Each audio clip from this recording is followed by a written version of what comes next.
Hello, and welcome back to another Pen Talk. Thanks for tuning in. Hopefully the subject is something of interest to you. I've certainly been on an extreme roll looking at pens made in China. So this one was one, again, recommended by my favorite seller. It's interesting packaging. Interesting logo there, made in China. So this seems to be more directed towards an international market. Slide off the cardboard sleeve and you find an interesting box, a metal box. One may say, ooh, looks like the Delike brass pocket pen. You know, on the back you'll see some of the normal markings, you know, some barcoding, some Chinese descriptions there. Those of you that can read it, here it goes. So I'm impressed. You know, it shows a little bit of fingerprints, but you know, it's just nice.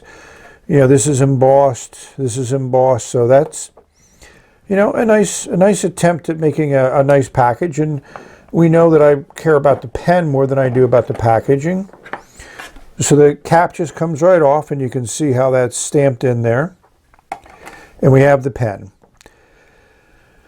So the first thing you'll say is, it's not brass. No, and that is correct. It's blue. Comes in another color, red. Here's the auction. Here's the auction of the other color. Still has War and Peace very clear there on the cap. Mixed reactions on that. I'd say more negative than anything else, but I don't mind it. It's a branding. It's a logo, however you want to talk about it. Like the Delike New Moon that I reviewed, it has this nice heavy foam insert here. Nice cutout, nice little things for your fingers to remove the pen. It has that standard clip that has been on the other ones. The blue color is nice. I mean, I have to admit that. And this is aluminum. It weighs not very much. We'll compare the weights of this pen to the brass pen. Show you that difference. The rest of the pen is made pretty much the same, just an unscrew.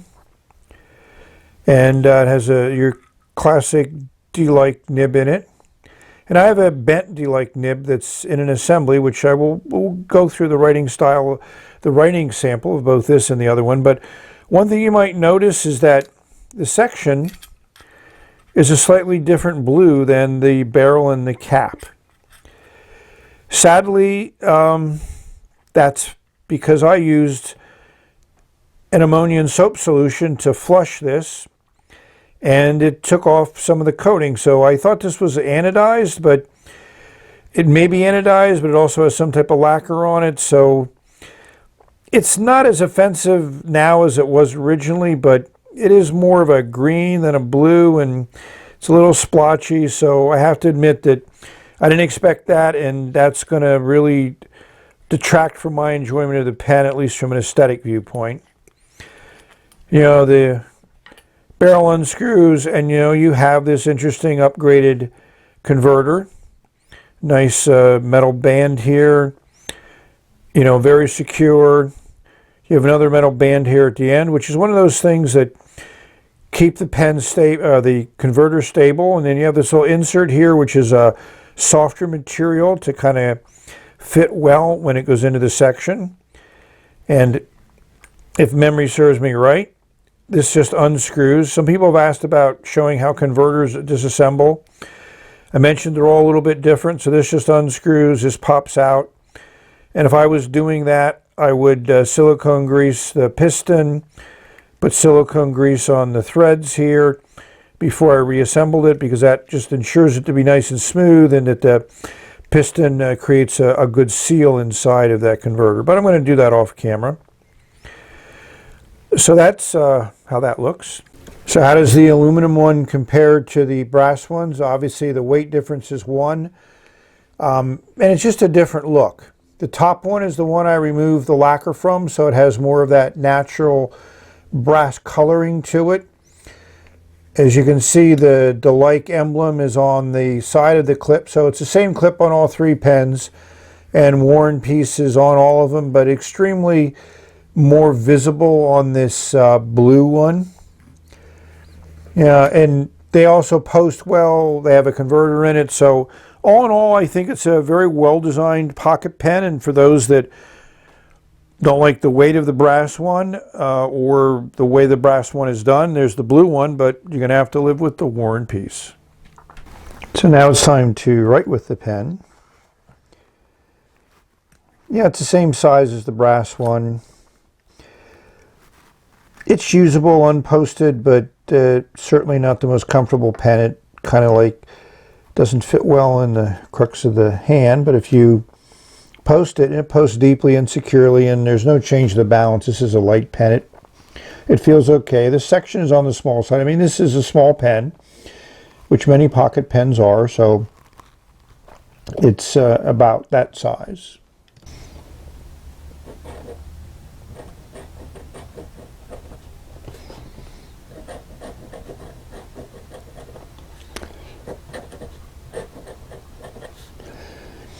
Right away, this nib is completely unacceptable. It is extremely sharp and extreme amount of feedback. It's scratchy.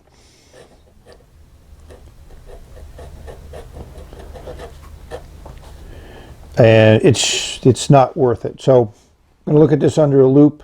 I'm going to see if there's something that we can do to fix it up, use some micro mesh, and we'll get back to you. So this is the board that I use. It's just a common board that's used for nails, you know, manicurists and stuff. So I just do a couple figure eights here on the coarse side because I wanted to do a lot of, you know, tuning on this nib. This is the medium side, and right away I could feel that the nib was smoother. And then I do a final series of figure eight on this side. This is like a 12,000 grit for those that are, or 1200 grit for those that are into it. This is probably like a 300 and a 600, something like that, or a 600 and a 900. So I think it works pretty well. So let's see how the nib writes now.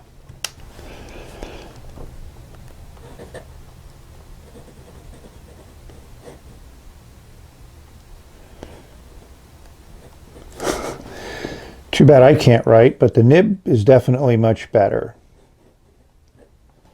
I think you can hear that.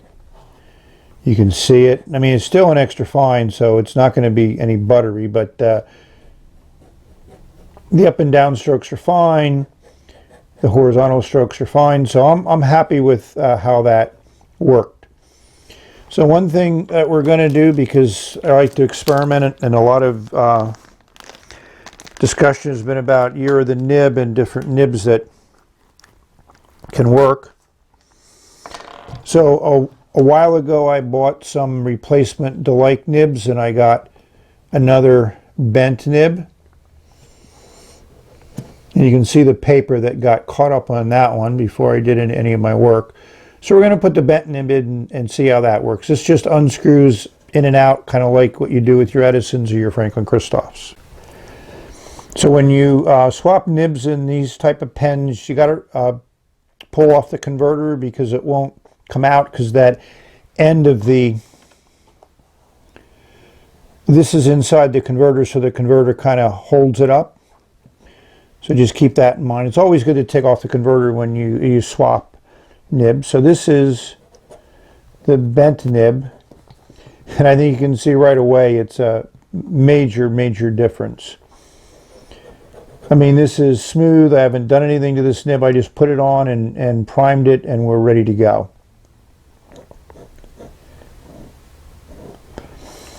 And this is also, I think, a good reverse writer. Yes, it is. So you can still get your extra fine with the bent nib if you want to flip it over. Or if not, just leave it this way. And as you can see, it lays down a nice patch of ink. And Robert Oster Soda Pop Blue has come through again. So, do I rate this pen? As received, no. But I was able to tune up the nib. I like the color, even though it doesn't hold up under cleaning.